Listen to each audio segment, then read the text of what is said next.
Audio Jungle.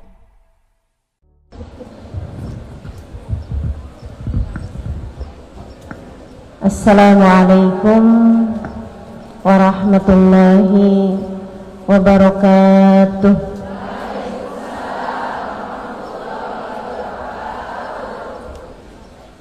Alhamdulillah, wassalatu wassalamu ala rasulillah Muhammad ibn Abdullah wa ala alihi wa sahbihi wa man walah.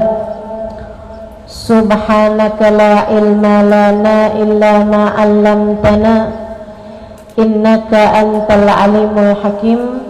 Rabbi shrah li sadri wa yassir li amri wahlul 'uqdatan min lisani yafqahu qawli, amma ba'du. Alhamdulillah, sama-sama kita hormati, kita muliakan Sahibatul Bait, pimpinan Majelis Ta'lim Nurun Nizam, dan juga sahabat Zahra Neng Haji Teh Nur Karyati. Kita doakan beliau beserta seluruh keluarganya, suami, anak, cucu, senantiasa dalam rahmat ridha Allah Subhanahu wa taala. Dipanjangkan umurnya, disehatkan badannya, dimudahkan urusannya, dikabulkan hajatnya, semakin dicinta Allah Subhanahu wa taala dan Rasulnya, dibahagiakan hidup dunia akhiratnya. Segenap hubabah, segenap ibu nyai pimpinan pondok pesantren, dan juga ibu-ibu pimpinan majelis ta'lim, para ustazah, para syarifah, yang semoga semuanya dirahmati dan dimuliakan Allah SWT, serta tentu saja semua yang hadir di majelis ini, baik ibu-ibu, kakak-kakak, adik-adik, anak-anak, yang mudah-mudahan semuanya dirahmati dan dicintai Allah, disayangi dan disyafaati Nabi besar Muhammad, dikaruniakan rezeki yang halal, yang thayyib, yang berkah, dikaruniai anugerah yang tak terbatas dunia hingga akhirat insyaallah. Amin ya rabbal alamin. Hari ini pembahasannya mengenai membuka pintu rezeki. Ini kayaknya permintaan orang-orang Purwakarta. Habis lebaran rezeki pada seret ustazah, gitu katanya, betul? Biasanya tuh siklusnya Ramadan buat orang-orang Indonesia 10 hari pertama Ramadan yang banyak di masjid, 10 hari yang berikutnya yang banyak di mall, di pasar, belanja, beli baju baru. 10 hari yang berikutnya di stasiun, di terminal, di bandara, mau pada mudik gitu ya. 10 hari habisnya lebaran yang banyak di Pegadaian. Duit udah kehabisan, gadai-gadai gelang, kalung, begitu? Enggak, insya Allah. Saya itu sekalian yang saya muliakan, rezeki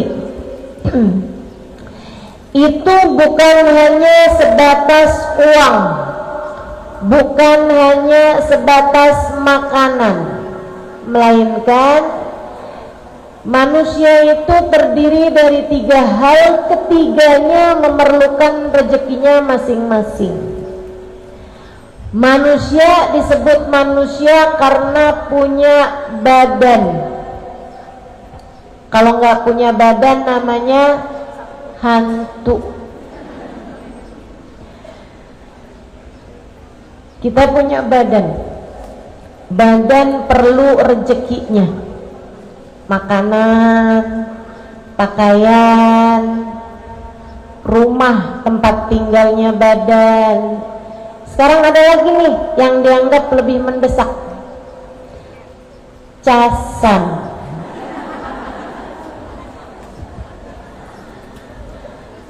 Badan perlu pakaiannya, perlu makanannya, dan itu adalah rezekinya badan kita. Tapi selain daripada badan, manusia juga punya yang namanya akal, pikiran. Ini juga perlu rezekinya. Rezekinya namanya ilmu. Perlu nih rezekinya akal kita. Saya ingat kalau saya habis bicara di Malaysia, di Singapura, selesai itu orang kalau salaman sama saya suka bilang, makasih Ustazah, Allah rezekikan saya untuk mendengarkan ilmu Ustazah. Terima kasih, Allah rizkikan saya mendengarkan ilmu Ustazah. Mereka benar-benar menganggap ilmu yang diberi itu adalah merupakan rezeki. Dan memang demikian, sebab akal perlu ilmu. Mudah-mudahan kita semuanya dikaruniai ilmu yang manfaat, ilmu yang bawa kebaikan, kebahagiaan bagi dunia hingga akhirat, ilmu yang menjadi hujjah lana wala taj'alhu hujjah alaina birahmatika ya arhamar rahimin, amin ya rabbal alamin. Manusia punya badan, manusia punya akal. Keduanya perlu rezekinya masing-masing. Dan yang ketiga, manusia punya hati. Hati perlu rezekinya. Rezekinya hati banyak. Orang kalau penuh rezeki hatinya, biasanya jadi enggak terlalu perlu sama rezeki badannya. Orang kalau hatinya rezekinya banyak, itu biasanya enggak terlalu memerlukan sama rezekinya badan. Apa rezekinya hati? Yang nomor satu adalah rahmatnya Allah. Rezekinya hati, kasih sayangnya Allah. Hati yang disayangi adalah hati yang dikaruniai rezeki yang paling penuh. Itu sebabnya Allah ketika menyebut Nabi Muhammad dengan bahasa an'amallahu alaihim, orang yang dikasih nikmat, dikasih rezeki yang paling banyak. Padahal secara makanan Nabi Muhammad pernah mengganjal perutnya dengan batu karena 3 hari 3 malam gak makan apa-apa. Padahal kalau secara pakaian Nabi Muhammad memiliki pakaian yang sangat sedikit. Nabi apabila punya sendal yang baru, sendal yang lama disedekahkan. Nabi Muhammad rumahnya sangat kecil, tapi Allah bilang, kamu wahai Muhammad manusia yang dirizkikan nikmat yang paling banyak, rezeki yang paling banyak turunnya kepadamu wahai Muhammad. Kenapa bisa begitu? Padahal kita melihat keterbatasan rezeki secara badan yang Allah SWT berikan kepada baginda kita Nabi Muhammad. Sebabnya adalah karena Allah menjadikan rezeki hatinya Nabi Muhammad penuh, bahkan luber. Allah mengatakan, wa ma arsalnaka illa rahmatan lil alamin. kami utuskan engkau wahai Nabi Muhammad meluberkan rahmat bagi semesta. Rahmat yang Allah berikan kepada Nabi Muhammad penuh, luber-luber, sampai Nabi Muhammad bisa menjadi orang yang menebarkan kasih sayang Allah kepada kita umatnya. Innama ana rahmatun muhdah, kata Nabi Muhammad alaihissalam, sesungguhnya saya adalah rahmat yang Allah subhanahu wa ta'ala bagikan ke atas muka bumi ini. Itu Nabi kita Muhammad sallallahu alaihi wa ala alihi wa sahbihi wasallam, manusia yang diberi rezeki yang paling banyak. Jadi Bu, Dek, Nak, kalau kamu lagi ngomongin urusan rezeki, yang kebayang jangan cuma saldo rekening, yang kebayang jangan cuma uang bisa kamu belikan seblak, bisa kamu belikan makanan, atau bisa kamu belikan pakaian. Yang kamu bayangkan tentang rezeki jangan cuma sekedar apa yang masuk ke dalam perutmu. Itu adalah serendah-rendahnya rezeki. Kata Sayyidina Ali bin Abi Thalib, "Man kana hammuhu batnuhu, kanat qimatuhu ma yakhruj minhu." Siapa yang urusan terpenting baginya adalah isi perutnya, maka nilainya adalah apa yang keluar dari perutnya. Siapa yang urusan paling penting dalam hidupnya adalah apa yang masuk ke perutnya, yang dipikirin cuman makanan mulu. Di sini makan apa enaknya ya? Nih duduk di majelis dari pagi, yang dipikirin bakso enak nih. Yang dipikirin nih mendung-mendung gini nih, pisang goreng, Indomie pakai rawit. Ada yang begitu? Disindir sama Sayyidina Ali, nilai kamu adalah apa yang keluar dari perutmu. Apa yang keluar dari perut?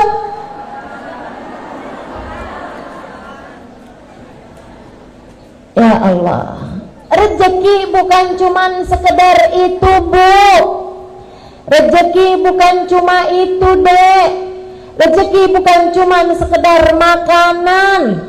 Enggak gitu. Itu termasuk bagian dari rezeki, akan tetapi itu adalah serendah-rendahnya rezeki. Nah kalau minta rizki, minta tuh sekalian rizki yang besar-besar. Bahkan badan kita ini, rezeki paling besarnya bukan makanan. Mauan mana punya makanan enak-enak tapi sakit, ama sehat tapi makanannya serba sedikit atau serba terbatas. Mauan mana? Sehat tapi makan enak, katanya iya. Teman-teman ibu sekalian yang saya muliakan, kesehatan itu adalah rezeki yang lebih besar daripada rezekinya makanan gitu. Kita tuh sama Allah kalau dikasih sehat Bu, makan apa aja enak, betul? Saya dulu tidak menyadari ucapan itu sampai umur saya 40 tahun. Dan di atas umur 40 tahun ya Allah, nggak boleh salah makan dikit.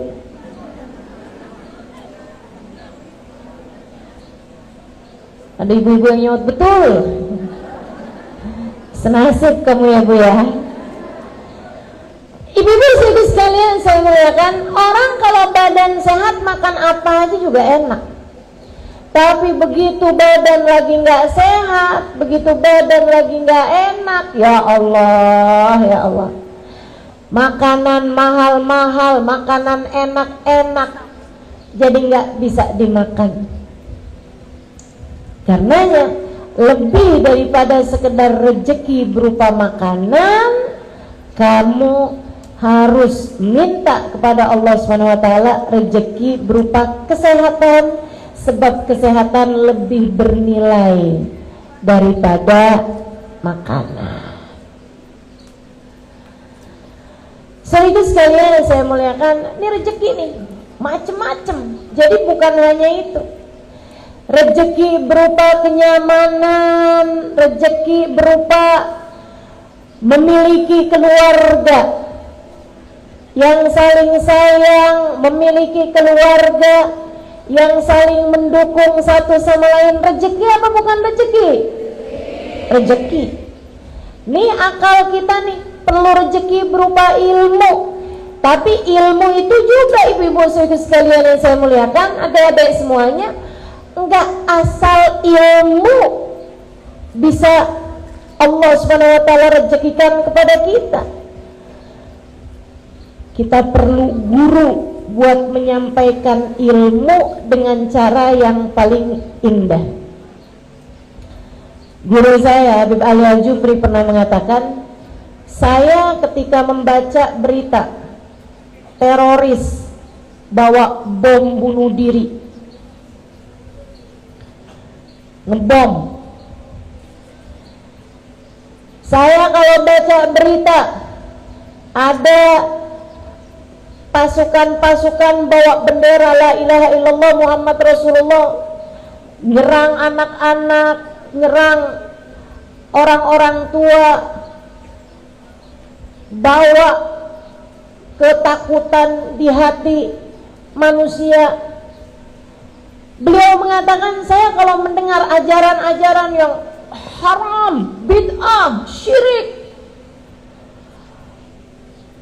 berziarah ke makam, syirik, wah, kata Habib Ali Al-Jufri, saya bersyukur tidak mendapatkan guru seperti mana yang mereka mendapatkannya. Bu, kalau kita berguru dengan orang yang sama dengan yang mereka berguru, belum tentu kita jadi orang-orang yang bisa menikmati maulid, bisa menikmati sholawat, bisa merasa haru, cinta, bahagia ketika merasakan kedekatan dengan baginda Nabi besar Muhammad sallallahu alaihi wasallam. Betapa ternyata memiliki guru yang bisa membawa kita kepada rasa cinta kepada Allah, rasa cinta kepada Rasulullah adalah rezeki yang luar biasa besarnya, yang harus terus-terusan kita minta pada Allah Subhanahu wa taala. Saya doakan guru-guru saya, Allah sehatkan badannya, bahagiakan hatinya, betahkan hidupnya di dunia ya Allah. Kita doakan Bu, Habib Umar bin Hafid, Habib Zain bin Smith, para ulama-ulama kita, banyak ibu-ibu sekalian, baik yang ada di luar negeri ataupun yang ada di dalam negeri. Kita harus doakan ulama-ulama yang ada di sekitar kita nih, yang bawa kenyamanan, kebahagiaan saat kita menuntut ilmu pada mereka, harus kita doakan. Karena apalagi kalau tingkatan ulama-ulamanya yang sudah mencapai tingkat murabbi, tingkat mursyid, mampu mendidik hati dan jiwa dari para murid-muridnya, sekelas Habib Umar bin Hafid, sekelas Hubabah Nur. Itu ibu-ibu sekalian perlu banget buat kita doakan biar betah hidupnya di dunia. Kalau nggak betah-betah Bu, mereka pengennya pergi aja. Kalau pergi siapa yang rugi? Kita. harus kita doakan biar pada sehat, biar pada senang, biar pada bahagia, biar pada betah kerasan hidup di dunia, biar enggak minta cepet-cepetan berangkat menuju surga Allah Subhanahu wa taala. Rezeki macam-macam. Karenanya untuk rezeki ilmu ini juga ibu-ibu nih punya PR mendoakan anak-anaknya. Ibu dah alhamdulillah nih senang hadir di majelis, merasakan kenikmatannya majelis, sampai majelis jam 7, jam setengah 8, datang dari jam berapa Bu? Jam 1 dari kemarin.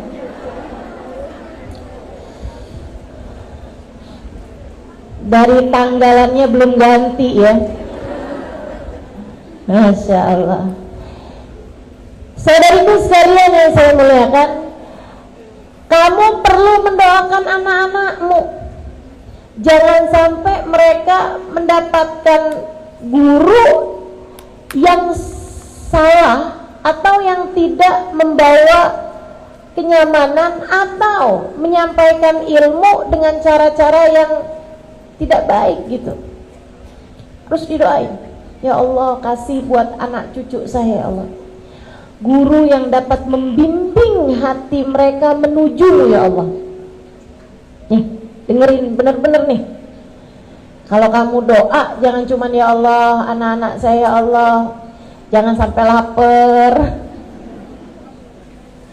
anak saya ya Allah kasih sehat biar pada bisa belajar benar, ujiannya bagus. Jangan cuma sekedar itu ibu sekalian, doakan juga karuniakan kepada mereka ya Allah guru yang soleh, yang mampu mendidik hati mereka menujumu ya Allah. Minta itu adalah rezekinya akal, rezekinya hati. Lebih tinggi lagi ibu nih ya, punya anak sehat badannya, makannya bergizi, ibu punya uang buat ngasih makanan-makanan yang enak, makanan-makanan yang bergizi. Ibu punya uang buat beliin dia rumah, buat beliin dia, maksudnya rumah tempat tinggal kalian layak dihuni, buat bisa kasih dia pakaian yang layak gitu. Anak-anak ibu bersih, rapi, cakep, sehat badannya, mauan begitu, akan tetapi anak nggak dapat hidayah atau maukan. Mauan mana? Dunia terbatas, tapi anak soleh soleha nggak tinggal sholat. Bahkan ibu bangun di jam 3 pagi, jam setengah 4 pagi, masih sekitar 1 jam lagi dari azan subuh. Ibu lihat kok lampunya hidup nih kamar anak ibu, ibu buka, anak ibu lagi sholat tahajud, anak ibu lagi baca Quran, anak ibu lagi berdoa. Bu, tapi dia keadaannya serba terbatas. Misalnya kamu gak punya banyak rezeki secara untuk makanan, pakaian, tempat tinggal, tapi punya anak-anak yang soleh-soleha, mauan mana kamu? Rezeki yang seperti itu atau semuanya serba dikasih Allah banyak-banyak? Makanan banyak, ada kendaraan, ada rumahnya besar semuanya, dari mulai satpam sampai ke supir, sampai ke tukang bersih-bersih, sampai ke tukang tanaman, semuanya ada. Punya asisten pribadi, punya segala macam, kehidupan duniamu dicukupkan, akan tetapi anak-anak jauh dari hidayahnya. Mauan mana bu? Yakin saya, anak soleh-solehah jauh lebih kamu inginkan daripada sekedar rejeki yang sifatnya badaniyah, yang sifatnya zahir. Dari sini kita tahu rejeki akal, rejeki hati jauh lebih indah daripada sekedar rejeki badan kita. Meskipun ketiganya semuanya harus kamu miliki, ketiganya semuanya juga nikmat hidup kita, bahagia hidup kita jika ketiganya Allah Subhanahu wa taala berikan seukuran dengan keperluan kita, kebutuhan kita. Rezeki itu Bu enggak harus banyak, yang penting pas. Ya, pas waktunya lapar ada makanan, pas waktunya tidur punya kamarnya, punya tempat tidurnya, kamarnya ada AC-nya. Atau kalau di Purwakarta nggak panas, ada kipas anginnya. Itu kan namanya pas. Pas waktunya nih orang berangkat haji, ibu mau ingin juga pengen daftar haji juga, pas ada uangnya, ya kan? Waktunya mau pergi majelis nih hari di Nurul Nizam, ada ongkosnya, kan begitu? Pas. Tapi kalau misalnya rezekinya banyak tapi nggak pas, ini yang nggak enak nih Bu nih. Rezekinya sih banyak, duitnya banyak nih, waktunya mau pergi pengajian ada aja. Segala udah jalan naik sepeda motor, sepedanya bannya pecah, ada aja gitu penghalang-penghalang dari mendapatkan kesenangan dan kebahagiaan. Makanya bukan itu yang kita minta. Yang kita minta itu rezeki yang pas. Itu pula yang diminta oleh baginda kita Nabi besar Muhammad sallallahu alaihi wasallam untuk rezeki keluarganya. Allahumma ja'al rizqa ali Muhammadin kafafa. Ya Allah, jadikanlah rezekinya keluarganya Muhammad adalah rezeki yang cukup. Yang diminta cukup sama Nabi, bukan berlebihan, bukan banyak, akan tetapi menenggelamkan. Karena rezeki yang penting cukup, yang penting pas. Mudah-mudahan Allah karuniakan kepada kita rezeki yang pas, rezeki yang cukup, rezeki yang jadi sebab kebahagiaan bagi hidup kita dunia hingga akhirat insyaallah. Amin ya rabbal alamin. Amin ya rabbal alamin. Rezeki itu yang enggak apa-apa banyak, itu rezekinya hati. Sebab rezekinya hati itu kalaupun banyak, itu yang ada adalah tumpah. Kalau tumpah, maka ia bisa mengalir kepada orang-orang di sekeliling. Kamu kalau sama Allah, diluberkan rahmatnya Allah subhanahu wa ta'ala ke dalam hatimu, yang ada rahmatnya Allah bakal luber. Kalau udah rahmatnya Allah luber ke dalam hatimu, anak-anakmu ikut merasakan rahmat tersebut, jadinya adem, pada soleh, hidayah, sholatnya benar, akhlaknya bagus. Bapak ibu sekalian, kalau kamu lihat, kenapa ya anak saya ini keras-keras, suami saya juga keras, ngomong gak pernah pelan, marah-marah mulu. Bu, kurang rahmat. Hati kamu kurang diturunin rahmat, hati keluargamu kurang diturunin rahmat. Kamu kurang rezeki berupa rahmatnya Allah subhanahu wa ta'ala. Orang kalau diturunin rahmatnya Allah, kasih sayangnya Allah penuh dalam hatinya, kasih sayang tersebut membuatnya akan menyayangi siapapun dan membuatnya tak tega menyakiti siapapun. Orang kalau besar rahmatnya Allah dalam hatinya, Dia akan menyayangi siapapun dan apapun, dan akan membuatnya tak sampai hati menyakiti siapapun dan apapun. Bahkan kepada binatang sekalipun dia tak sampai hati menyakitinya. Ibu-ibu sekalian saya muliakan, Habib Ali Habsyi, penulis Maulid Simtuduran, itu ibu, beliau mengatakan, sepanjang hidup saya di kota Sewun tidak ada orang yang bertengkar. Kenapa bisa begitu? Dari besarnya rahmat, dari besarnya rezeki berupa rahmat yang Allah SWT turunkan ke dalam hatinya Habib Ali Al-Habsyi. Masya Allah. Ibu lihatin tuh, anak-anak ibu pada suka bertengkar apa enggak? Yang enggak salahin emaknya juga.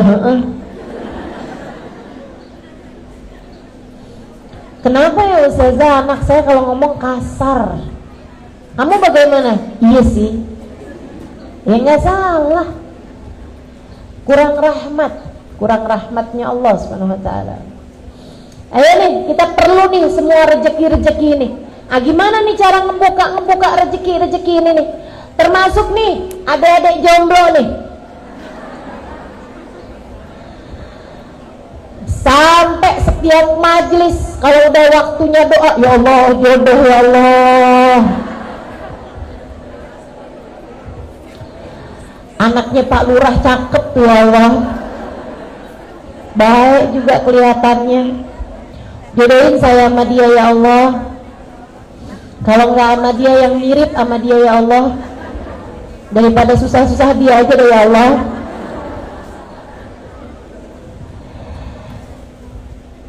Jodoh itu juga teman-teman, urusan jodoh juga nih nggak penting banyak, nggak penting banyak, nggak penting besar, badannya XXL gitu nggak penting. Yang penting adalah pas, dan bukan urusan cepat atau lambat. Yang penting adalah tepat. Pas itu tadi, pas buat kamu gitu, pas buat orang tersebut. Suami istri itu yang penting bukan pintar, yang penting bukan kaya, yang penting bukan bisa segala macam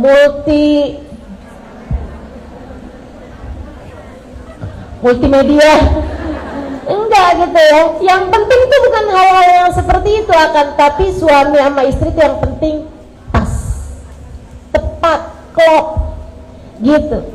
Itu yang paling penting. Dan itu juga bagian dari rizki, bagian dari rezeki. Sama halnya dengan anak-anak itu juga rezeki, Bu. Anak itu juga rezeki, dan seperti yang tadi saya sampaikan, rezeki itu nggak penting banyak.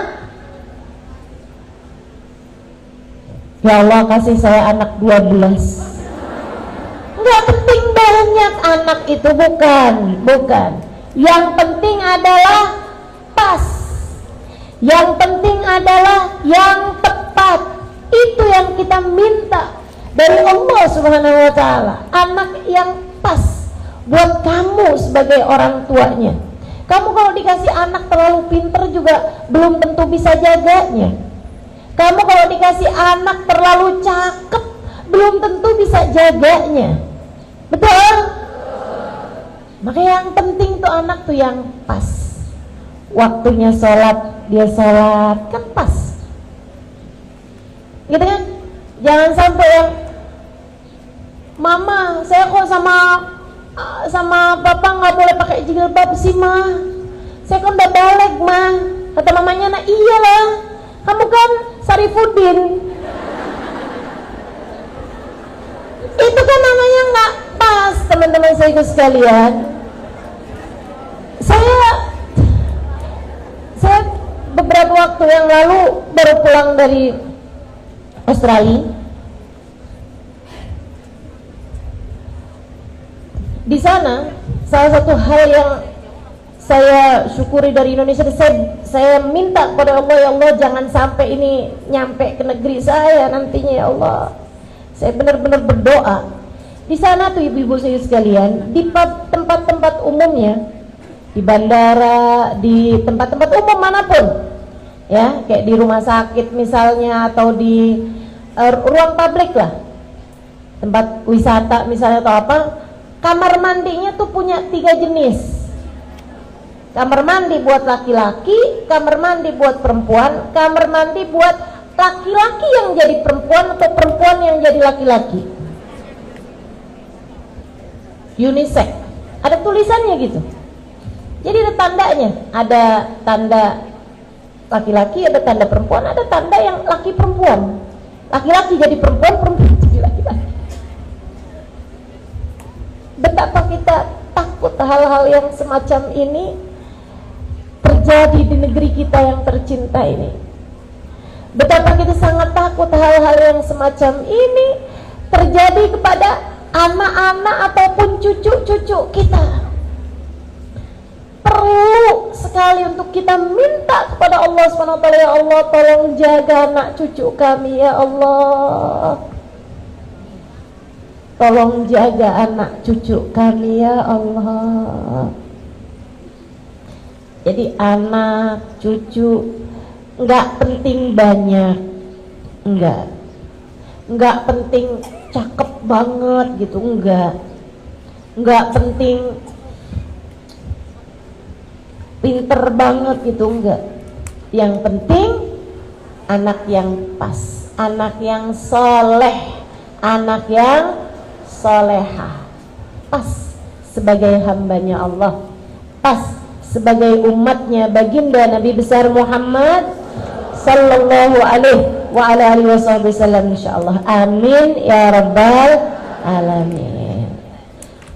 Mengingat kebutuhan kita terhadap rezeki banyak sekali, baik rezekinya badan kita, rezekinya akal kita, maupun rezekinya hati kita, baik untuk kita maupun untuk seluruh keluarga kita, anak-anak kita, keluarga kita nih. Karenanya akan saya sampaikan kepadamu 10 hal pembuka pintu rezeki.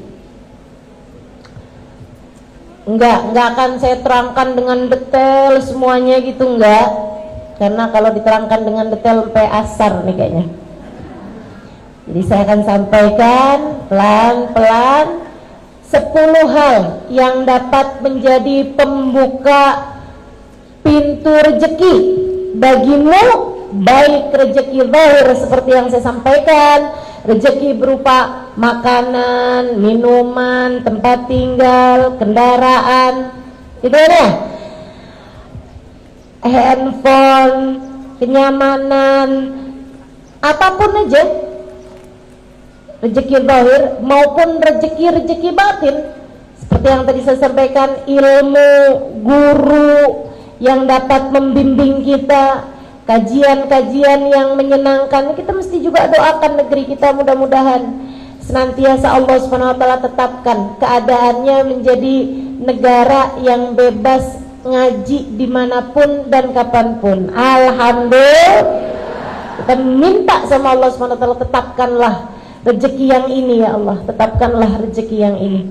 Karena saya banyak jalan kemana-mana ibu-ibu sekalian, bukan mudah untuk sebuah negara memperkenankan rakyatnya untuk mengadakan kajian-kajian secara umum seperti kita ini. Susah. Saya kalau mau ngisi di Singapura 6 bulan sebelumnya mesti tanda tangan banyak banget, karena dimintakan perizinan kepada negaranya. Untuk bikin satu acara itu dimintakan kertas yang sangat banyak sekali, harus ditandatangani secara langsung oleh pihak yang akan membuat acara tersebut atau mengisi acara tersebut. Bukan mudah. Itu pun juga nggak bisa pakai sarana-sarana umum seperti kita semacam ini gitu ya. Maksudnya orang duduk sampai di jalan-jalanan itu nggak bisa tuh, mereka harus ngadainnya di tempat yang memang kayak gedung atau tempat-tempat pertemuan atau sekurangnya masjid gitu kan? Itu yang diperkenankan gitu. Sangat sulit sekali kalau ibu pergi ke negara-negara, bahkan kayak negara-negara Saudi Arabia, Abu Dhabi gitu, Uni Emirat Arab, juga bukan mudah untuk mengadakan kajian-kajian umum semacam ini. Salah satu dari yang dimudahkan membuat kajian-kajian umum besar-besar semacam ini selain Indonesia, yang saya lihat adalah Hadramaut, Yaman. Di sana juga sama nih kayak begini nih, Habib Umar bikin majelis di pasar, Habib Umar bikin kajian-kajian di mana-mana saja tempat, dan bahkan masjid-masjid mereka mengadakan hataman Al-Quran sampai ke jalan-jalanan, semuanya penuh orang, pandangan yang luar biasa indahnya. Mudah-mudahan Allah SWT tetapkan negeri ini dan juga negeri Hadramaut ditetapkan kenikmatan-kenikmatannya, dan negara-negara yang lain juga insya Allah. Mudah-mudahan Allah SWT karuniakan kenikmatan semacam kenikmatan yang Allah berikan pada negeri kita ini insya Allah. Amin ya rabbal alamin. Juga rezeki hati, semua hal yang akan disampaikan ke 10-10-nya ini membuka pintu rezeki zahir dan batin. Yang pertama, kalau kamu pengen rezekimu terbuka, hal pertama yang harus kamu lakukan adalah taat sama perintah Allah, jauhi dosa. Karena rezeki itu adalah sesuatu yang Allah Subhanahu wa Ta'ala berikan dan kamu inginkan. Bagaimana mungkin Allah memberi kepadamu apa yang kamu mau jika kamu tidak melaksanakan apa yang Allah mau? Kerjain dulu yang Allah mau, kamu akan diberi apa yang kamu mau. Taat. Nomor 1, kerjakan perintah Allah, jauhi larangan Allah. Sampai-sampai katanya Sayyidina Fudail bin Iyad, kalau saya tidak salah ingat, salah satu dari ulama-ulama kita, idza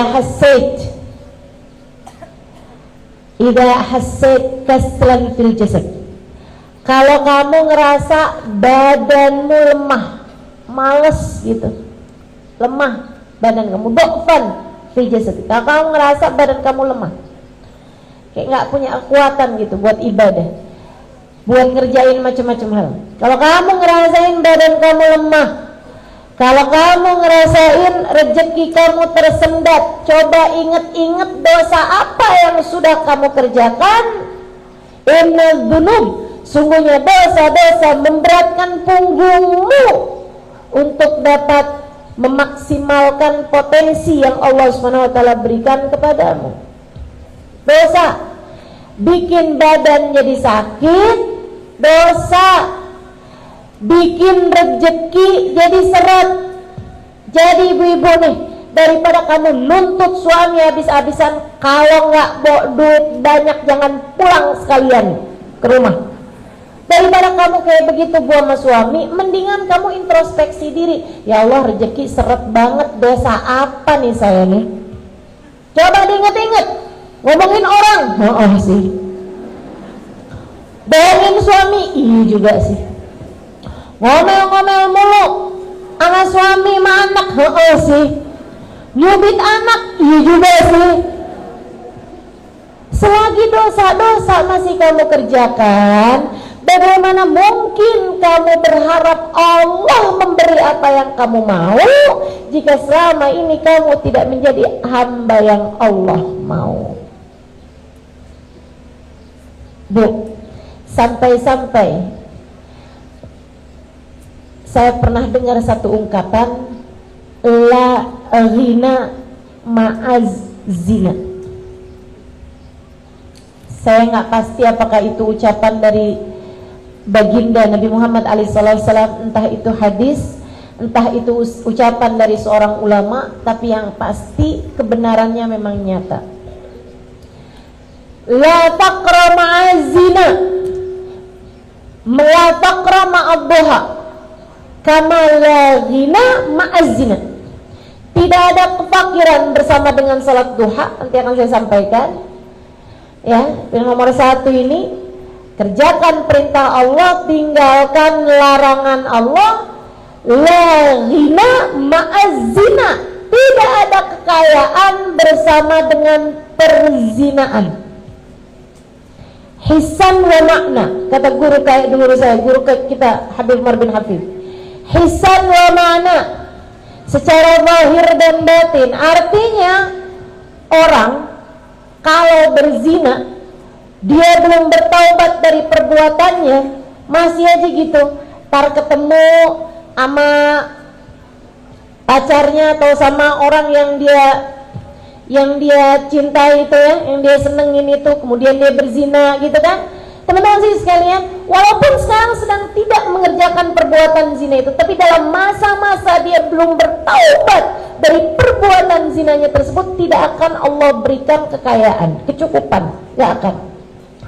Kurang aja terus, ambisi aja terus, kepengen ini, kepengen itu, terus aja gitu. Walaupun uang saldo di rekeningnya udah banyak, kurang aja rasanya. Dan ini kesian. Bu, saya nggak kesian orang yang punyanya hartanya sedikit. Binisbah harta ya, terhadap urusan harta. Saya nggak kesian sama orang yang hartanya sedikit. Saya kesian sama orang yang hartanya banyak tapi tidak pernah merasa cukup.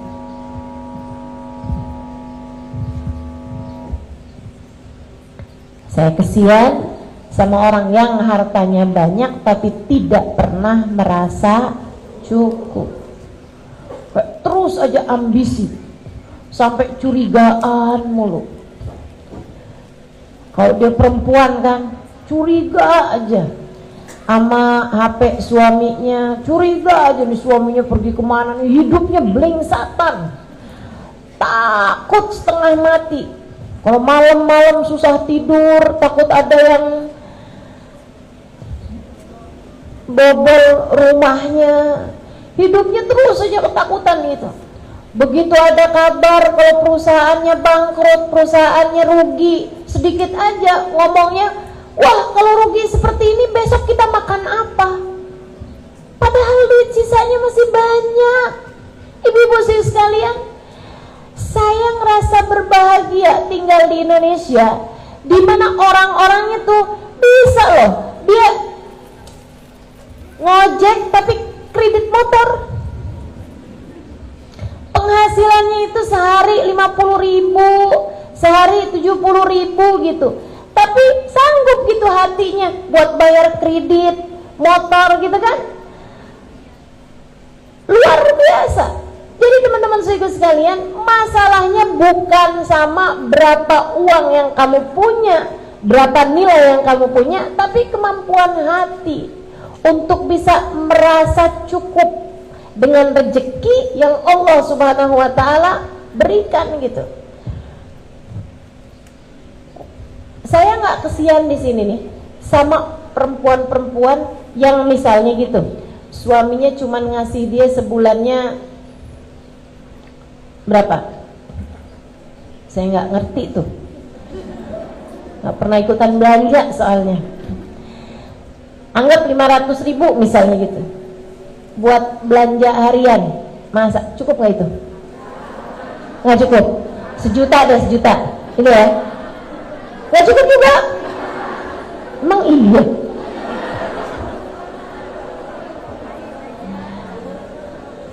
Sebulan nggak cukup. Oke. 3 juta cukup. Oke. Ya, saya nggak kesian misalnya nih cukupnya nih 3 juta, tapi dia sama suaminya dikasih sebulan 2 juta buat belanja hari-harian gitu, buat masak hari-harian. Saya nggak kesian sama orang yang seperti itu. Yang saya kesianin adalah perempuan-perempuan yang suaminya udah ngasih setiap bulannya 10 juta, tapi mukanya nggak ada senyum-senyumnya kecuali tanggal muda.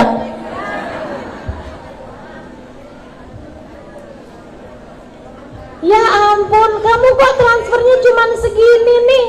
Saya nanti bayar arisannya dari mana? Saya nanti nongkrong di mallnya dari mana? Ya Allah, ya Allah. Jadi teman-teman saya sekalian, jadi itu masalahnya ya. Orang kalau nauzubillah berbuat perzinaan dan dia belum bertaubat dari perzinaannya, itu walaupun dikasih seberapa, hatinya nggak akan pernah merasa cukup. Dan itu adalah siksaan paling menyiksa terhadap urusan rezeki. Yang tersiksa tuh bukan yang dikasih rezeki yang sedikit, Bu, akan tetapi yang tersiksa itu orang yang dikasih rezeki seberapapun gak pernah merasa cukup. Dia orang yang jauh lebih tersiksa. Dan itu orang kalau berzina, naudzubillah min dzalik, sama Allah dikasih hukuman hati yang tidak pernah merasa cukup. Itu namanya hissi.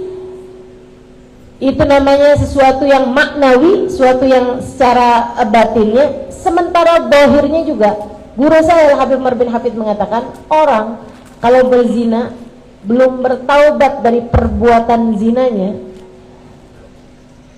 dalam masa-masa perzinahan tersebut pasti sama Allah dikasih waktu di mana dia kelaparan, pengen makan, kehausan, pengen minum, nggak ada yang bisa memberikannya pada saat itu.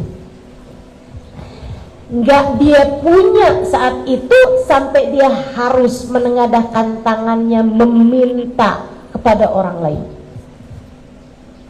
walaupun sebanyak apapun uangnya. La ghina ma'az zina. Tidak ada kekayaan, kecukupan bersama dengan perzinaan. Mudah-mudahan Allah jauhkan kita dari dosa zina dan dosa apapun yang menjauhkan kita dari rahmatnya Allah Subhanahu wa taala, insyaallah. Amin ya rabbal alamin. Adik-adik sekalian saya muliakan, ini saya sampaikan kepada adik-adik nih, Dek. Jangan mau memberikan sesuatu yang sangat berharga dari dirimu, yaitu nilai harga dirimu itu, Dek. Jangan mau kamu menyerahkannya kepada laki-laki manapun di luar bingkai pernikahan dengan atas nama cinta. Cinta nggak bikin kamu jauh dari Allah. Cinta yang benar nggak bakal bikin kamu jauh dari Allah. Dan laki-laki yang sungguh mencintaimu pasti akan menjagamu. Dengarkan ucapan saya. Laki-laki yang mencintaimu pasti akan menjagamu. Tak akan membiarkanmu bersama dengan dirinya terjerumus di dalam lubang-lubang dosa, dalam lembah-lembah nista. Adik-adikku sekalian, Sayyidul Habib Umar bin Hafid menyampaikan, orang tuh kalau masuk surga semuanya akan membusungkan dada ila ashabuz zina, kecuali pelaku zina. Andai Allah sudah menghapuskan dosa-dosanya dengan dia berada di dalam neraka karena dia matinya bawa iman, misalnya nih umat Nabi Muhammad ngerjain zina, dia dimasukkan ke dalam api neraka untuk waktu yang cukup lama sampai kemudian udah waktunya dia masuk ke dalam surga. Karena bagaimanapun dia matinya membawa iman, dia akan menjadi orang yang masuk surga dengan menundukkan kepala. Malu di surga aja malu. Kalau masuk surga pun pelaku zina akan masuk surga dalam keadaan menundukkan kepala karena malu. Jangan biarkan dirimu terjebak dalam jurang nista yang semacam itu. Ini pesan dari orang tua. Saya adalah orang tua bagimu. Dek, dengarkan saya. Enggak sampai segitunya sayang sama orang, sampai kamu mau-maunya memberikan hal yang paling berharga dalam dirimu itu. Nilaimu nak, nilaimu dek ada pada kehormatanmu. Jangan biarkan ia terinjak-injak oleh bisikan-bisikan setan dalam dirimu itu. Jauhi zina, jauhi apapun yang mendekatkanmu kepada zina. Jauhi, tidak akan membawamu kepada kebahagiaan, kesenangan, rezeki yang melimpah. Enggak. Tidak akan membawamu kepada kebahagiaan rasa dicinta. Enggak. Ia hanya akan membawamu kepada penyesalan demi penyesalan di depan matamu. Dunia, sebelum kamu menyesal di akhirat nanti dengan sedalam-dalamnya penyesalan, saya menyampaikan kepadamu hal ini atas nama cinta anak-anakku. Jaga kehormatanmu, nak. Jaga kehormatanmu. Jangan mau-maunya kamu menggadaikan kehormatanmu dengan mengatasnamakan cinta. Sekali lagi saya sampaikan padamu, kalau kamu cinta, kamu akan jaga dirimu. Kalau dia adalah laki-laki yang benar mencintaimu, dia akan menjaga dirimu, tak akan mau menyentuhmu kecuali sesudah kalian halal, dihalalkan oleh pernikahan. Jangan. La ghina ma'azina. Kamu pengen jadi seseorang yang rezekimu mudah, yang rezekimu melimpah, yang rezekimu pas, yang rezekimu cukup, yang rezeki kamu dirizkikan oleh Allah Subhanahu wa taala hal-hal yang indah dalam kehidupan. Rezeki akalmu, kamu dikaruniai ilmu yang manfaat. Rezeki hatimu, kamu disayang Allah, kamu disayang Rasulullah, dikaruniai keimanan, keikhlasan, kesyukuran, ketawaduan. Kamu dikaruniai akhlak-akhlak yang terpuji. Kamu dikaruniai cinta pada manusia-manusia yang dicinta oleh Allah Subhanahu wa taala. Kamu ingin dikaruniai hal-hal yang indah-indah semacam itu. Tinggalkan dosa, kerjakan jalan taatmu kepada Allah Subhanahu wa taala. Kamu jangan nyari jodoh sampai nggak mau pakai jilbab. Ngapain kayak begitu? Susah ustazah dapat jodoh kalau laki-laki nggak lihat betapa indahnya rambut saya ini. Susah ustazah dapat laki-laki yang mau menikahi saya kalau dia nggak tahu betapa sangat seksinya badan saya ini. Kalau pikiranmu seperti itu, kamu hanya akan bertemu dengan laki-laki yang hanya akan memandang tubuhmu dan akan memandang kecantikanmu semata sebagai sebab dia mencintaimu. Dan yang di luar sana yang lebih cantik darimu banyak. Yang di luar sana yang badannya lebih bagus dari kamu banyak. Kalau begitu cara berpikirmu tentang urusan jodoh, jangan salahkan siapa-siapa. Jika sesudah menikah denganmu, suamimu hanya akan jatuh cinta dengan perempuan demi perempuan, perempuan demi perempuan yang jauh lebih cantik darimu sesudah pernikahan. Naikkan nilaimu dengan menaikkan taatmu di sisi Allah. Percaya saya, kamu menjadi apa yang Allah mau, Allah akan beri apa yang kamu mau.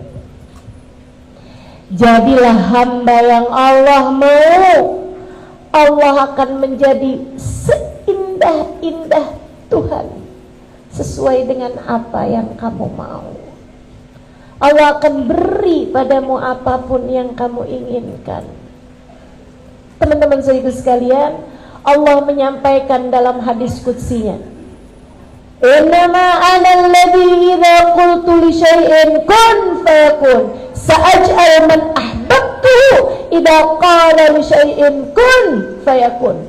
Aku adalah zat yang apabila menghendaki sesuatu hanya perlu berkata jadilah, maka jadilah sesuatu tersebut. Aku akan menjadikan hamba-hamba yang aku cintai apabila menghendaki sesuatu hanya perlu berkata jadilah, maka jadilah sesuatu tersebut. Kalau kamu dicinta, kamu akan diberi sesuai dengan yang kamu inginkan. Nah, jalan pertama untuk membuka pintu rezekimu adalah dengan taat dan jauhi dosa. Insya Allah. Yang kedua, ibu-ibu sekalian saya muliakan, nih, kalau kamu kepengen wangi, kamu mesti deket sama orang yang tukang jual minyak wangi, atau sekurangnya kamu mesti deket sama orang yang wangi-wangi biar kamu bisa dikasih minyak wangi, kan gitu ya? Ya kan? Itu sesuatu yang niscaya, teman-teman. Kalau kamu pengen pinter, kamu harus deketi orang yang pinter-pinter. Kalau kamu pengen solehah, kamu mesti deketi orang-orang yang solehah-solehah. Karenanya, kalau kamu kepengen menjadi seseorang yang diberi nikmat rezeki sama Allah Subhanahu wa taala yang sesuai dengan apa yang kamu inginkan, rezeki zahir, rezeki batin, semuanya nih dikasih sama Allah Subhanahu wa taala, maka kamu mesti dekat sama orang-orang yang memang telah diberi nikmat sama Allah paling banyak. Siapa mereka? Allah sebutkan dalam Al-Qur'an. A'udzubillahi minasyaitonir rajim. Man yuti'illaha war rasul faulaika ma'al ladina an'amallahu 'alaihim minan nabiyyina was siddiqina wasyuhada wassalihin wa hasuna ulaika rafiqa dzalikal fadlu minallah wa kafa billahi alima. Kata Allah, siapa yang taat kepada Allah dan Rasulnya, mereka akan dikumpulkan di akhirat nanti bersama dengan orang-orang yang dirizkikan paling banyak sama Allah, yang dikasih kenikmatan paling melimpah ruah dari Allah SWT,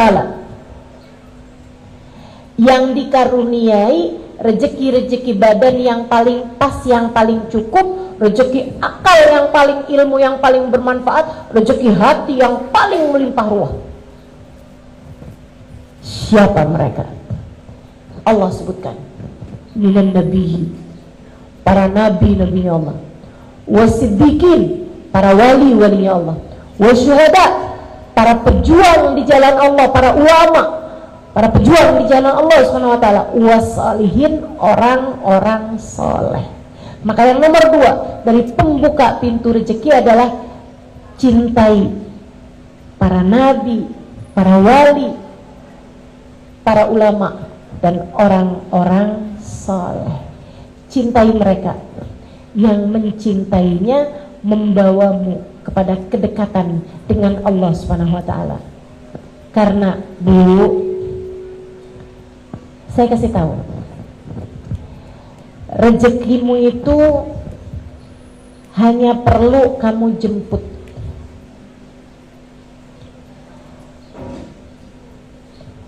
Kalaupun kamu tidak tahu rezekimu ada di mana, rezekimu tahu kamu ada di mana.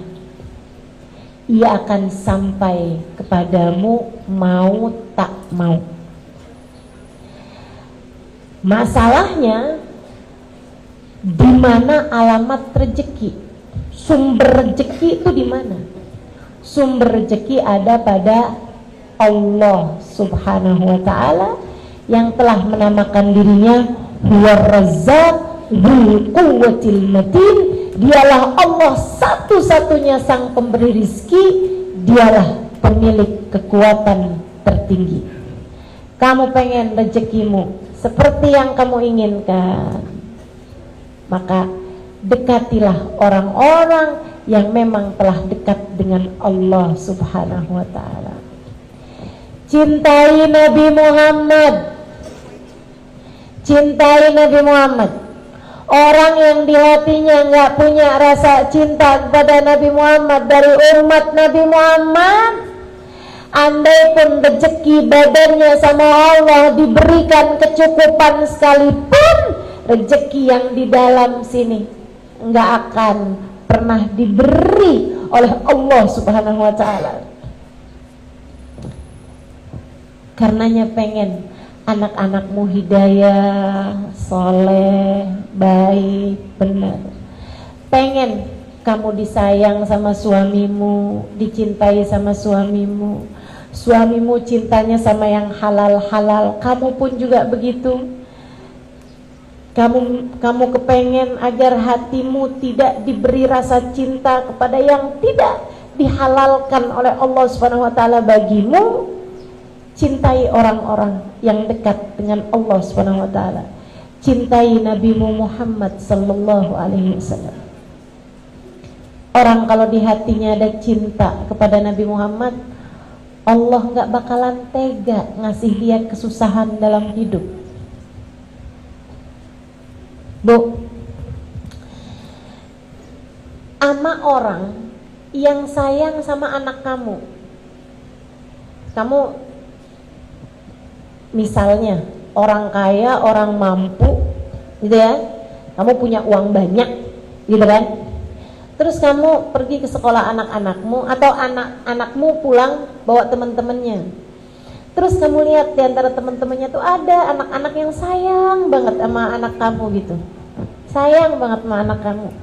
Dia berusaha untuk melakukan apapun yang dimauin sama anak kamu gitu, seneng banget dia. Ibu-ibu, saudariku sekalian yang saya muliakan, kalau kamu hari itu masak, kalau hari itu kamu beliin makanan buat mereka, kalau hari itu kamu nyenengin, ajak jalan-jalan, kira-kira nih di antara anak-anak temen-temennya anak-anak kamu itu, di antara temen-temennya anak kamu, siapa yang akan kamu ajak? Yang suka ngusilin anak kamu atau yang sayang sama anak kamu? Yang sayang sama anak kamu. Kenapa begitu? Ini ada anak nih usil nih, nggak seneng sama anak kita, bahkan benci sama anak kita, nggak bakalan kita ajak. Kalau yang seneng-seneng nggak bakalan kita ajak, kan begitu? Oh, kita mau nyenengin anak kita ajakin temen-temennya yang sayang sama dia, yang cinta sama dia. Yang benci, sana, kamu bukan jatahnya nih. Yang ini nih menyenangkan banget sekali nih, bukan jatah kamu nih. Oh kamu, enggak, kamu suka ngusilin anak saya. Oh kamu, anak saya minta apaan kamu nggak kasih. Saya. Tapi yang sayang sama anak kita, yang suka ngasih sama anak kita, yang suka perhatian sama anak kita, yang cinta sama anak kita, kita ajakin, kita kasih makan yang enak, kita senengin anak-anak tersebut, anak kita. Kenapa begitu? Karena kita sayang sama anak kita, maka kita akan menyayangi siapapun yang sayang sama anak kita. Pun demikian dengan Allah Subhanahu wa ta'ala. Allah tidak pernah mencintai siapapun lebih daripada cintanya kepada Nabi Muhammad. Allah tidak pernah mencintai siapapun lebih daripada cintanya kepada Nabi Muhammad. Maka Allah akan menjaga, Allah akan melindungi, Allah akan memberi jalan terindah bagi hidup seseorang yang di hatinya terdapat cinta kepada Nabi besar Muhammad sallallahu alaihi wasallam. Maka kamu kalau ngerasa, kenapa ya suami saya kok nggak sayang sama saya? Kenapa ya suami saya kok nggak ada cinta-cintanya sama saya gitu? Kayak saya selalu aja dimarahin, saya selalu aja dikatain kasar misalnya gitu. Coba lihat hatimu, adakah di hatimu rasa cinta kepada Nabi Muhammad? Ustazah, kan suami saya yang gak sayang sama saya, kenapa kok saya harus lihat di hati saya punya cinta apa enggak sama Nabi Muhammad? Karena Bu, hati suamimu berada dalam genggaman Allah yang tak pernah mencintai makhluk siapapun lebih daripada cintanya kepada Nabi Muhammad. Ketika Allah lihat di hatimu punya rasa cinta kepada Nabi Muhammad, Allah akan mencintaimu dan Allah akan menjadikan hati orang-orang yang berpengaruh padamu mencintaimu juga. Allah akan bikin gak hanya suamimu, akan tetapi mertuamu, iparmu, orang tuamu, saudara-saudaramu, anak-anakmu mencintaimu karena cinta di hatimu kepada kekasihnya Muhammad sallallahu alaihi wasallam. Saya kok nggak cinta ya Ustazah sama Nabi Muhammad. Saya nggak pernah merasa cinta, kan saya nggak pernah ketemu Ustazah. Ayo belajar lagi, belajar terus. Dengerin kajian-kajian dari orang-orang yang sudah punya rasa cinta kepada Nabi Muhammad. Dengerin kisah-kisah indah tentang Nabi Muhammad. Terus pelajarin. Belajar cinta, hatimu tuh diajarin biar mencintai yang semestinya dicinta. Nanti kalau udah ngerasain cintanya, nah kamu akan perhatikan anak-anak kamu mulai berubah. Kamu dirizkikan baktinya anak-anakmu padamu karena cintamu kepada kasihnya Muhammad sallallahu alaihi wasallam. Mencintai Nabi, mencintai para sahabat Nabi, mencintai para ulama-ulama, mencintai guru-guru, mencintai orang-orang saleh, mencintai orang-orang saleh. Itu bawa kepada rizki yang bahkan bukan cuma rizki zahir, akan tapi rizki batin. Makanya teman-teman saya sekalian, ada hadis bunyinya begini nih, dengerin saya. Ini penting karena banyak terjadi nih. Katanya Nabi Muhammad alaihissalam, sayati zaman ala ummati yafirruna minal ulama fa'ablahum Allah thalath baliyat. Akan datang waktunya umatku mereka benci sama ulama, lari-lari menjauh dari ulama tersebut, nggak kepengen hati sama orang tua. Kamu nggak bisa ngarep. Kamu dikasih rejeki yang mudah, rejeki yang menyenangkan, selagi kamu menjadi anak yang durhaka sama orang tua, yang baik sama orang tua, yang bakti sama orang tua. Belajar buat bisa menyenangkan, membahagiakan hati orang tuamu. Kalau sama orang tua itu jangan sok jadi ustazah. Kalau sama orang tua itu jangan sok jadi pemerintah. Kalau sama orang tua itu datanglah kepada orang tua sebagai seorang anak. Anak itu setua apapun tetap aja anak bagi orang tuanya. Setua apapun kamu gak akan pernah lebih tua dari orang tuamu. Ya kan? Kecil aja kita, mau setua apapun juga. Saya ingat dulu sama umi saya suka nanya gitu, Umi ini mesti gimana ya Im? Katanya sama saya, coba nasehatin Umi mesti gimana? Ini kan Umi lagi memposisikan saya sebagai ustazah. Mana ada Umi nanya gitu sama anaknya? Tapi saya nggak pernah datang pada Umi saya, nggak pernah saya jawab Umi saya dengan jawaban ustazah. Saya kalau ditanya sama Umi saya, Umi mesti gimana ya Im? Saya sampaikan pada Umi saya, Umi mesti sehat. Umi mesti sehat. Umi mesti sehat. Biar Umi bisa enak ibadah, biar Umi bisa enak doain kami anak-anak Umi.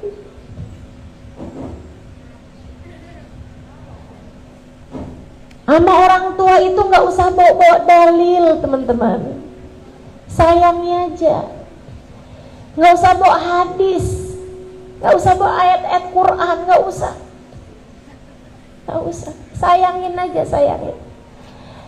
Tapi ibu saya nggak mau sholat ustazah. Doain.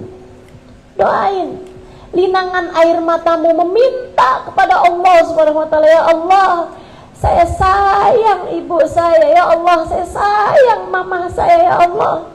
Maka jangan biarkan ia berada dalam neraka-Mu di akhirat nanti. Selamatkan ia darinya, berikanlah hidayah-Mu padanya.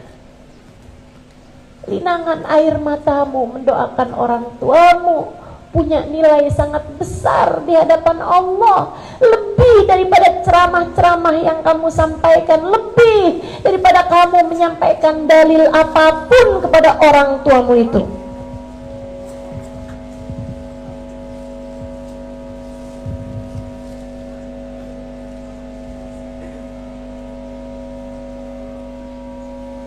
Bakti sama orang tua membuka pintu rezeki.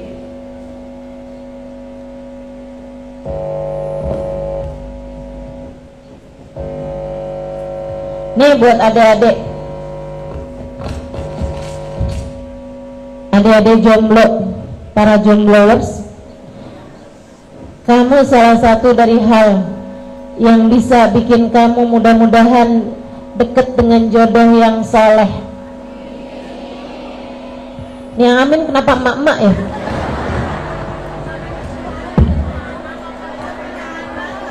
Doain anaknya, iya. Coba lihat bagaimana caramu memperlakukan orang tuamu. Dek, nak, kamu pengen ada seorang laki-laki yang menyayangimu, belajarlah buat sayang sama orang tua yang telah menyebabkan kehadiranmu di atas muka bumi ini. Saya tahu orang tuamu gak sempurna, banyak kekurangannya, tapi tanpa mereka kamu gak akan ada di atas muka bumi ini. Maka jangan pernah remehkan orang tuamu itu. Bakti sama orang tua, atau yang punya suami nih ya, perhatikan betul bagaimana caramu memperlakukan suamimu. Itu akan sangat berpengaruh kepada urusan rezekimu. Para istri-istri tukang ngomel, rezekinya bakalan seret. Percaya, saya liatin. Makanya saya sih selalu percaya sama istilah rezeki istri solehah. Emang bener, istri tuh kalau solehah rezekinya bakalan melimpah ruah. Istri kalau solehah bakalan dikasih sama Allah rezeki yang mudah. Istri kalau solehah, Allah Subhanahu wa taala bakalan kasih rezeki yang berkah. Maka jadilah istri yang solehah dan jadilah anak yang berbakti kepada orang tuamu. Kamu telah membuka pintu rezeki bagimu. Gitu ya. Yang nomor 3.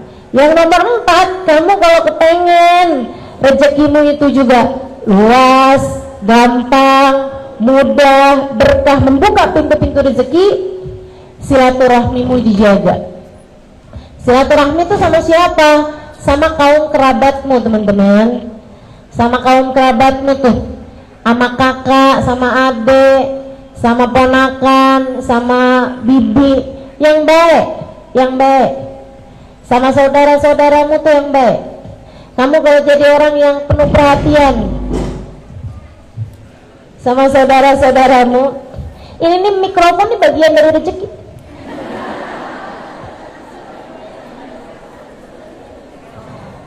Ya ini rezeki saya nih hari ini, ya harus diterima gitu kan. Iya, saya sih nerima, nggak tahu ibu-ibu dari tadi yang kenapa sih nih. Nah, apa-apa ya, orang udah mengusahakan yang terbaik, insya Allah. Bagaimanapun semuanya ada di tangan Allah Subhanahu wa taala. Allah lah sang pemberi rezeki. Tuh kan, kalau kita terima rezekinya jadi bagus. Gitu ya, silaturahmi dijaga, silaturahmi sama kakak sama adik itu yang baik. Kamu kalau ingat saudara kamu, ingatnya gini nih, teman bisa datang dan pergi, tapi saudara kalau hilang, di mana kamu bisa cari? Saudara kamu kan cuma itu aja, Bu. Kamu nggak bisa pilih-pilih saudara. Itu siapa sih ngeliatin kamu mulu? Oh, itu dulu kakak saya, sekarang udah jadi mantan. Emang bisa begitu? Nggak bisa. Kamu kepengen rezekimu jadi mudah, silaturahmimu tuh harus tersambung sama saudara-saudara yang baik-baik, yang baik sama saudara. Jangan tinggalin saudaramu. Kamu kalau lagi dapat kelebihan rezeki, bagi, dahulukan saudara-saudaramu. Cari tahu keadaan saudara-saudaramu, siapa yang sedang membutuhkan, bantuin. Jangan takut, jangan takut. Ustazah, saya punya saudara jahat-jahat semuanya.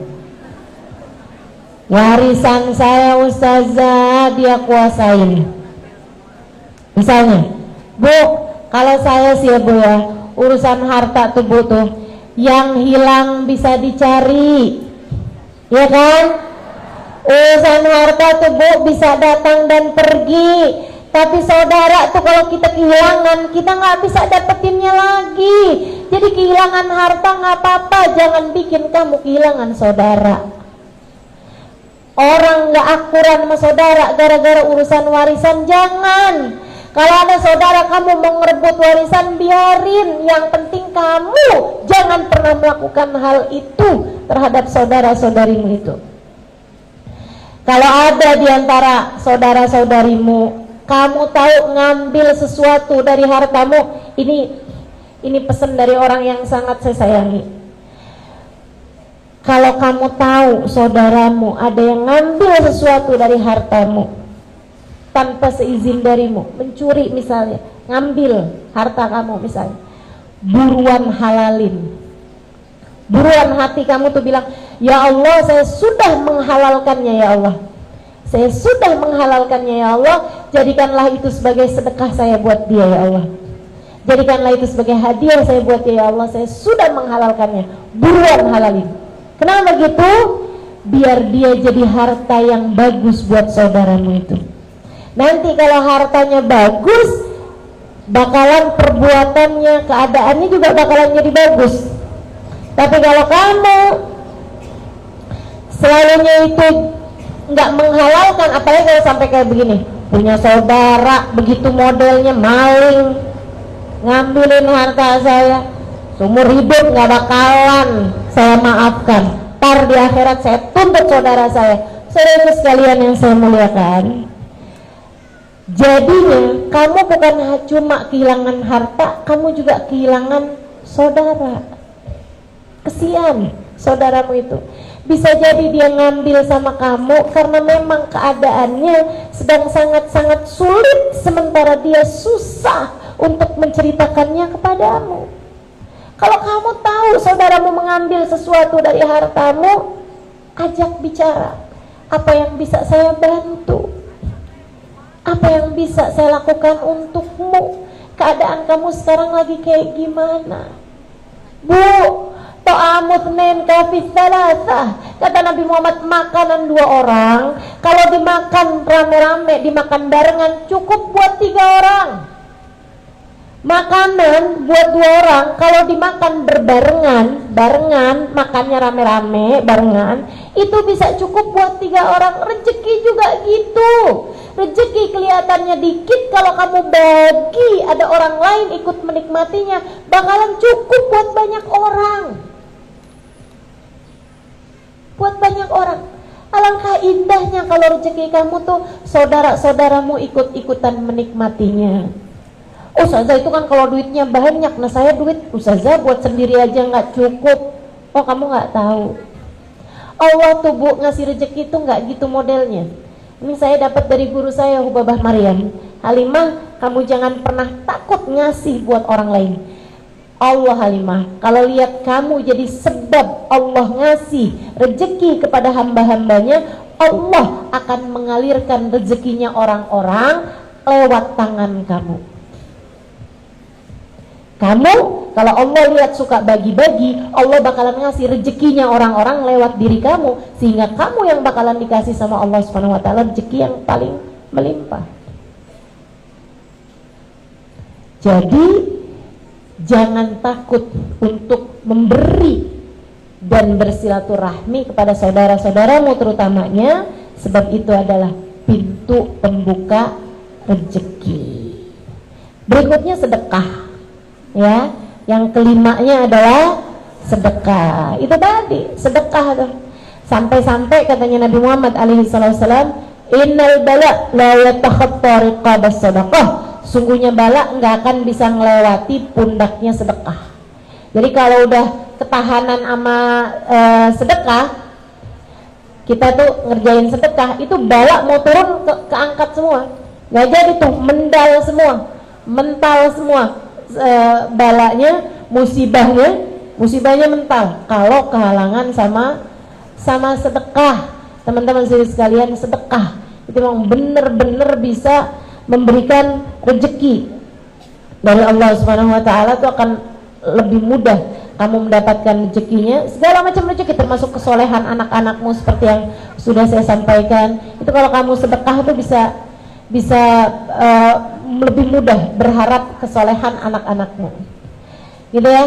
Ini anak lagi mau ujian nih, misalnya lagi mau proses penerimaan di sekolah yang kamu harapkan bisa bagus anak kamu sekolah di sana gitu. Dah kamu istikharahkan sekolahnya bagus, gitu kan. Tapi kok kayaknya susah nih mau masuknya nih, mau tembusnya nih. Sedekah. Bahkan Nabi Muhammad alaihissalam mengatakan, dawu mardakum bisadaqat, sembuhkanlah sakit orang-orang di antara kalian dengan sedekah. Ibu-ibu sekalian, mohon maaf. Hati suamimu misalnya sedang berpaling kepada perempuan yang lain yang enggak halal baginya. Kamu mesti ngapain? Ini dia nih. Kamu mesti membuka pintu rezeki taat, rezeki hidayah, rezeki hati yang bahagia, rezeki takwa ke dalam hati suamimu dan ke dalam hatimu sendiri juga, dengan salah satunya adalah bersedekah. Sedekah, jangan takut sedekah. Dan gak usah nyari yang jauh-jauh, Bu, kalau sedekah itu yang ada di sekelilingmu, tetangga-tetanggamu, orang-orang yang datang ke rumahmu, saudara-saudarimu mungkin, al-aqrab yang terdekat yang harus didahulukan. Orang yang kerja di rumahmu mungkin itu dulu yang harus kamu dahulukan gitu. Ustazah mesti niat nggak sih kalau misalnya gitu, ya Allah nih mudah-mudahan nih hati suami ini biar nggak tertarik sama yang haram, saya sedekah dengan niat semoga Allah Subhanahu wa taala kasih kesembuhan pada hati suami saya yang sekarang sedang berpenyakit mencintai yang haram. Mencintai yang haram itu penyakit apa bukan penyakit? Penyakit, serius sekalian saya mengatakan, suka sama barang-barang haram penyakit apa nggak penyakit? Penyakit. Makanya buat balikin nih, buat sembuhin, salah satunya kata Nabi Muhammad, dawu mardakum bisadaqat, sembuhkanlah orang-orang yang sakit di antara kalian dengan sedekahmu itu. Sedekah, bismillah. Perlu niat apa nggak usah? Enggak, pokoknya kamu sedekah, insya Allah Allah Subhanahu wa taala akan membetulkan apa-apa yang salah-salah yang ada di antara kehidupanmu itu. Insya Allah semuanya bakalan jadi lebih bagus semuanya dengan kamu memperbanyak sedekah. Insya Allah. Jangan nunggu kaya buat sedekah, ya. Jangan nunggu kaya buat sedekah. Bahkan Allah tuh nggak menilai sedekahmu dari seberapa banyak yang kamu keluarkan. Enggak. Kalau misalnya nih ada orang punya ratusan juta, dia bersedekah 1 juta, itu lebih kecil nilainya di mata Allah daripada orang yang punya 1 juta dia sedekahkan 100.000. Kalau ada orang punya uangnya 1 juta, dia sedekahkan 100.000, artinya dia sudah bersedekah dengan 10% harta atau uang yang dia punya. Itu jauh lebih banyak daripada sedekahnya orang 1 juta tapi hartanya dia ratusan juta gitu. Mudah-mudahan ya Allah Subhanahu wa taala karuniakan kepada kita hati yang dermawan. Insyaallah. Amin ya rabbal alamin. Kemudian yang keenam, kalau kamu pengen dibukakan pintu-pintu rezeki, jangan tinggalkan sholat duha. Seperti yang tadi saya sampaikan, la taqra ma'ad duha, tidak ada kefakiran bersama dengan sholat duha. Sholat duha itu sholat rezeki, sholat yang membuka pintu-pintu rezeki bagi dirimu itu. Teman-teman saudaraku sekalian, bantuin suamimu lagi nyari nafkah, bantuin dengan kamu sholat duha. Anak-anakmu lagi menuntut ilmu biar gampang dapetin rezeki ilmu mereka, bantuin dengan kamu sholat duha. Dirimu sendiri juga pergi ngaji, melaksanakan ibadah-ibadah pada Allah SWT. Kamu kepengen dirizkikan akhlak yang baik, pengen dirizkikan ilmu yang manfaat, pengen dirizkikan badan yang sehat, bantuin dengan kamu tidak meninggalkan salat duha. Insya Allah. Berapa rakaat Ustazah? Bebas, boleh 2, boleh 4, boleh 6, boleh juga 8. Saran saya, walaupun sedikit jangan ditinggal. Jangan sekalinya duha banyak tapi besok-besokannya libur. Kamu sholat apaan sih? Banyak banget. Ya saya sholat duha. Berapa banyak? 8. Banyak kamu buat 4 hari. Ini 3 hari libur. Nggak gitu, ibadah itu nggak gitu ya. Kerjakan walaupun 2 rakaat tapi setiap hari. Nah itu jauh lebih berpengaruh bagimu daripada sekali ngerjain banyak akan tapi kemudian kamu tinggalkan. Insya Allah. Tentu yang fardu-fardu jangan ditinggal. Jangan sholat subuh kagak, duha iya. Yang nomor 7, kalau kamu ingin pintu rezekimu terbuka, jangan tinggalkan surat Al-Waqiah. Ini buat siapapun nih yang bilang ya ampun susah banget nih, ada utang, ya Allah rezeki kok seret banget, baca Wadduha. Baca Al-Waqiah. Baca Al-Waqiah. Al-Waqiah apaan dah Ustazah? Bismillahirrahmanirrahim Al-Waqiah. Ya gitu. Surat Al-Waqiah. Kamu baca dari awal sampai akhirnya. Kapan Ustazah bacanya? Kapan aja. Boleh pagi barengan habis selesai sholat duha, boleh asar, habis selesai sholat asar misalnya, boleh juga malam hari, tergantung dari ke lapangan waktumu untuk baca surat Al-Waqiah ini. Sayyidina Ibnu Mas'ud, beliau ketika udah tua gitu ya, hartanya disedekah-sedekahin sama beliau, diberi-berikan, sampai teman-temannya pada bilang, Ibnu Mas'ud kok nggak ninggalin apa-apa buat anak-anak kamu? Oh tenang, saya udah ninggalin buat mereka. Apaan? Suratul Waqiah. Inni taraktu lahum suratul Waqiah. Aku telah meninggalkan untuk mereka surat Al-Waqiah karena saya pernah dengar Nabi Muhammad alaihissalam mengatakan, siapa yang membaca suratul Waqiah setiap harinya, Allah SWT akan amankan dia dari segala kefakiran. Ya, akan dikaruniai keamanan dari kefakiran. Kemudian yang ke-8, ya, tambah ringkas-ringkas nih. Yang ke-8, jangan lupa setiap subuh, antara adzan subuh ini ya, buat yang ngerasa rezekinya seret, amalin ini. Habis adzan subuh, kamu sholat sunnah qobliyah subuh 2 rakaat, kemudian kamu baca subhanallah bihamdi subhanallahil azim astaghfirullah sebanyak 100 kali. Baru kemudian kamu sholat subuh. Siapa yang ngerasa rezekinya seret, silahkan kerjakan itu. Siapa yang ngerasa oh kayaknya utang banyak banget nih, gimana caranya biar utang cepat kebayar? Nah tuh baca itu. Urusan-urusan rezeki ini yang sedang berada dalam kesulitan-kesulitan rezeki, silakan amalkan. Apa tadi bacaannya?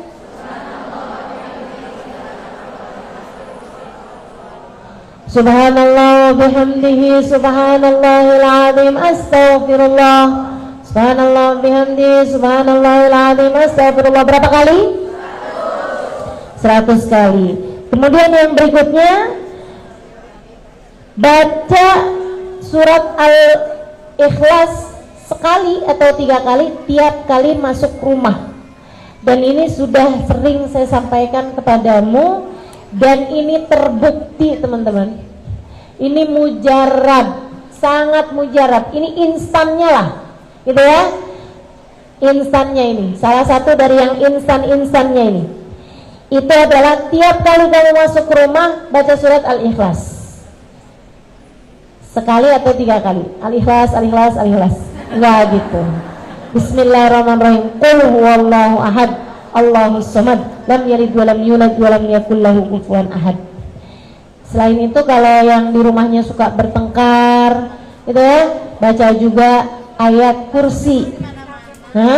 Baca juga ayat kursi, itu bikin adem rumah. Bikin adem rumah. Kalau kamu ngerasa saya sih bertengkar ini apa, enggak sih ya, karena saya tinggal sendirian. Ya mau nengkarin siapa? Nah itu silahkan kamu baca surat Al-Ikhlas. Tiap masuk rumah, Assalamualaikum warahmatullahi wabarakatuh. Itu kalau lagi nggak ada orang, Assalamualaikum wa ala ibadillahi salihin. Assalamualaikum ayyuhan nabi warahmatullahi wabarakatuh. Assalamualaikum wa ala ibadillahi salihin. Kemudian kamu baca surat Al-Ikhlas tadi itu. Nah insyaallah itu yang diajarkan Nabi Muhammad alaihissalam kepada sahabatnya ketika sahabatnya datang kepada Nabi Muhammad dan dia mengatakan bahwa dunia menjadi sempit karena dia terlilit banyak hutang. Kemudian yang terakhir, kalau kamu ingin pintu rezekimu terbuka, maka sering-seringlah, perbanyaklah bersolawat kepada baginda Nabi besar Muhammad sallallahu alaihi wasallam. Salawat senantiasa membuat hal-hal yang berat menjadi ringan, sampai-sampai Habib Sayyid Muhammad bin Ali bin Abbas Al-Maliki menyampaikan, tak ada permasalahan apapun di atas muka bumi ini yang tidak bisa selesai dengan salawat kepada Nabi Muhammad alaihissalam. Nggak ada masalah apapun nggak bisa selesai dengan salawat. Insya Allah apapun masalahnya akan terselesaikan dengan bersalawat kepada baginda Nabi besar Muhammad sallallahu alaihi wa ala alihi wa sahbihi wasallam. Mudah-mudahan kita semuanya jadi orang-orang yang dikaruniakan rezeki yang mudah, rezeki yang melimpah insyaallah. Amin ya rabbal alamin. Rezeki yang bawa kebaikan bagi kita dunia dan akhirat. Rezekinya badan kita, makanan, pakaian, uang, dikasih yang halal, yang thayyib, yang berkah. Dikasih kesehatan bagi badan kita, dikasih kesehatan bagi anggota tubuh kita. Insyaallah mata biar dikaruniai mata yang terang. Semua anggota badan berjalan sesuai dengan fungsinya insyaallah. Dan kita juga minta pada Allah Subhanahu wa taala rezeki bagi akal kita, dan terutamanya adalah rezeki bagi hati kita. Dilimpahi rahmatnya Allah, dilimpahi keimanan, dilimpahi kasih sayang dari Allah, dilimpahi keberkahan dari Allah Subhanahu wa taala, dilimpahi akhlak yang mulia, dikaruniakan kebaikan-kebaikan dunia dan akhirat, dikaruniakan cinta di hati kita kepada Allah, kepada Rasulnya, kepada hamba-hamba yang mulia, dikaruniai hati kita sifat-sifat yang baik insyaallah, dijauhkan dari segala penyakit-penyakitnya. Ala hadhihi niyyah wa bikulli niyatin salihah jami'ah syamilah. Kita doakan hal yang seperti ini juga untuk seluruh keluarga yang kita sayang, untuk orang tua kita, untuk suami kita, untuk anak-anak kita, untuk orang-orang yang kita sayang semuanya insyaallah. Ala hadhihi niyyah wa bikulli niyatin salihah jami'ah syamilah la hadratin Nabi Muhammad sallallahu alaihi wa ala alihi wasallam. Al-Fatihah.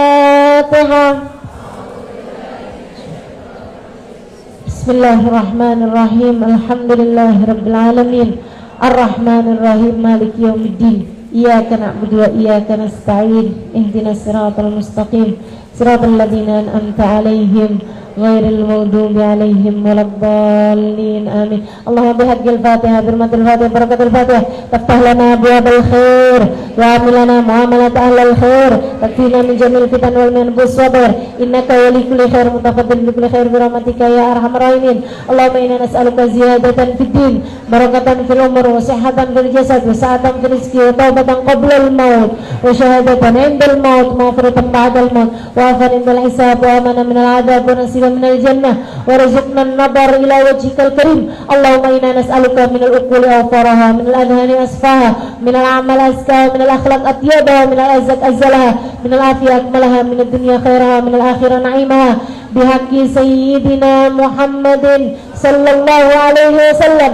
Allahumma qsim lana min khashyatik ma tahulu bihi bainana wa baina ma'asik, wa min ta'atik ma tuballighna bihi jannatik, wa min al-yaqin ma tuhawwin bihi alaina masa'ibid dunya, wa mat'ina Allahumma bi asma'ina wa absarina wa hawlina wa quwwatina ma abqaitana, innaka ala kulli shay'in qadir.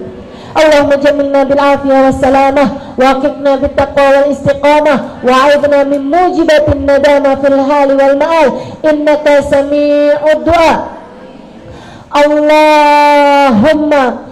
Allahumma ij'al jam'ana hadha jam'an marhuma, wa tafarruqana min ba'dihi tafarruqan ma'suma, wa la taj'al Allahumma lana wa la fina wa la ma'ana shaqiyan wa la matrudan wa la mahruma. Allahumma rabbana atina fid dunya hasanah wa fil akhirati hasanah wa qina adzabannar. Bi fadli subhana rabbika rabbil izzati amma yasifun, wa salamun alal mursalin walhamdulillahi rabbil alamin. Taqabbalallahu minna wa minkum, taqabbal ya karim. Terima kasih segala perhatiannya, kurang lebihnya mohon maaf. Mohon maaf kalau kepanjangan. Billahi taufiq wal hidayah. Kurang panjang. Wal afu minkum. Wassalamualaikum warahmatullahi wabarakatuh.